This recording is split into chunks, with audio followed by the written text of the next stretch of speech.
Hey everybody, today I want to talk a little bit about going to the dentist in Japan.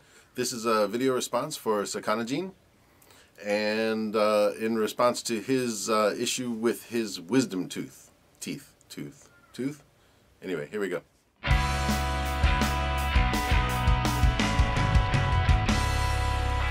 So, going to the dentist in Japan is extra scary. Dentists are never, they're never anything anybody looks forward to anyway.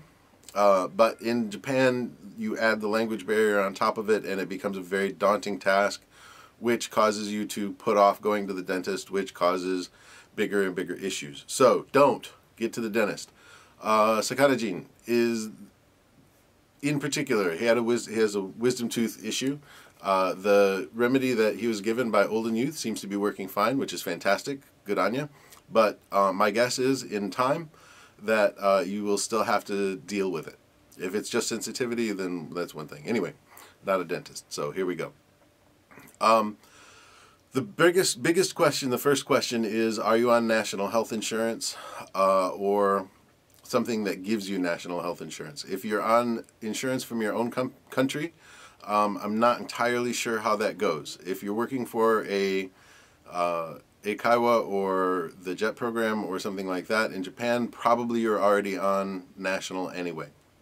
Take advantage of it. It's pretty decent healthcare, and it makes going to the dentist and going to the eye doctor pretty reasonable. So the first thing is, when you're going to a Japanese dentist, you're going to go more than once. It's not just go in, make an appointment, come back, and then get your cavity filled that time. Nope. You're going to go at least 3 times, probably 4, but it depends on the dentist, and it depends on what kind of work you're getting done. Wisdom tooth is actually maybe 3 times. They do a preliminary, they pull the tooth, and then they come back. You have to come back, I think, once or twice for them to check it and make sure everything's going well, and add a little extra medicine and stuff like that. So plan on it. It's going to happen. That's just how it works here. The doctors in Japan get paid per visit, and so you're going to go as many visits as they can reasonably get you to come. It's just a cultural difference. It's just the way their system is set up, and it is very different from back home, at least for me. So you just gotta get your mind into that space. Now, finding a dentist in Japan, challenging. The best place to start is with people in your area who you can get a recommendation from. Dentist recommendations are absolutely the best way to go. That person has experience with that dentist. Make sure that you and them are on the same page when it comes to what you're looking for in a dentist. The dentists in Japan kind of run the gamut. There are some that are very, very good, and there are some that are, well, let's just say not so good. The very first dentist I went to in Japan was not so good, and later on the tooth ended up breaking, and it was a big problem. But some of it was his fault, some of it was mine.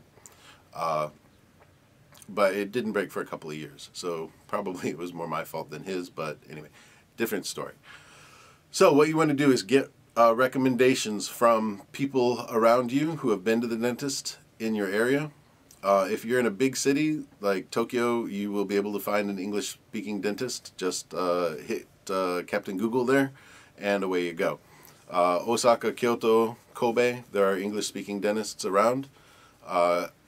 Outside of that, if you're out in the countryside, yeah, be a little picky about who your dentist is, and go talk to them a little bit. If you need a translator, bring a friend and get a consultation. Usually what they'll do is do the x-ray all the way across so that they can see what they're dealing with, and then they'll give you the plan for what the treatment will be, what you're going to do. I grew up in the 70s, so the original fillings that I had were all mercury and stuff like that. Gotta love the 70s, right? So I had to have all of my fillings replaced, and I guess they say 10 or 15 years is the average lifetime for filling. So if you've had your fillings for 10 or 15 years, yay, you have something something to look forward to. Yeah, so you found a dentist. You're ready to go in. You get your teeth cleaned. They do a preliminary check. They find a cavity. So you're going to come back. The first visit back, they're going to drill out the cavity and prep it and get ready for the actual filling. They use cast fillings here. So they will take a mold of the tooth and the teeth around it. Then they will send that out to a lab to be made specifically for your tooth, which is kind of awesome actually. But the problem is they make it out of hard metal. So we use an alloy in the States that they kind of just pour and pack in and then it hardens. Here now they make it out of metal and then they kind of have to drill it down or grind it down so that it fits in the hole properly. So first is drilling out. Second, they will fit the cast, which takes about a week at least for them to make the casts. And then during that time you'll have a temporary filling in. They'll fit the cast and glue it in and make sure everything's solid.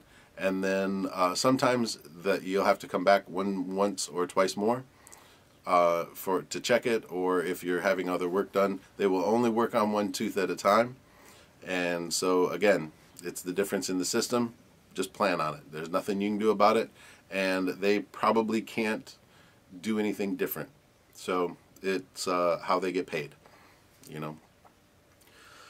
The other thing is, just like I said, yeah, that's about it.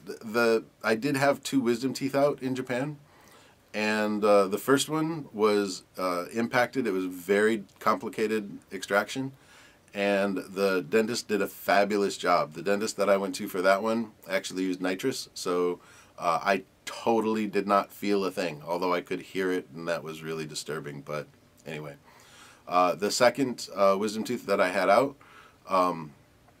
I had no idea it was even out. It was, you know, and it was a local anesthetic. They didn't give me the nitrous and stuff, so it was a local anesthetic. Came out like a charm. I had no idea they were done. And then 2 other checkups after that to make sure everything was healing properly and that there was no residual pain, stuff like that. So, like I said, national health insurance, it's a pretty decent deal. You're paying 30%, and basically for the extractions, 1,000 yen for the visit or less for the preliminary and the checkups each. And then I think I paid maybe 3,000 yen for the actual extraction. The difficult extraction was a little bit more, but you know, I still didn't pay more than 5,000 yen for it. So not horrible. And like I said, once I found these dentists, I was really happy with how they were. I changed because I moved, and the newest dentist is closer and more convenient. So I would recommend taking a friend in to make sure that there's no communication issues. If your dentist does not speak English, make sure that you have somebody that can understand what the jargon is and will be able to explain it both directions. So finally, in the end, don't be afraid of going to the dentist, but make sure that you do your homework, because there's a wide variety of abilities out there. Make sure you get a recommendation. Make sure that the person that you talk to about going to the dentist really likes their dentist and has had good experiences. So that's it for the moment. I gotta get to work. I got stuff to do. So I will see you all later. I will see those of you who are going to be in Tokyo on November 3rd up in Shibuya.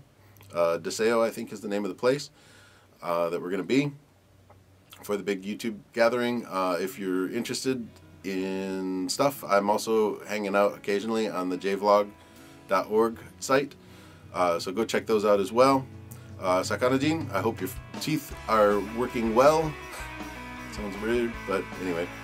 If you're also interested, I do have the Twitter feed up. I'm not posting terribly a lot on it right now, but it's chill and kansai, same as the channel.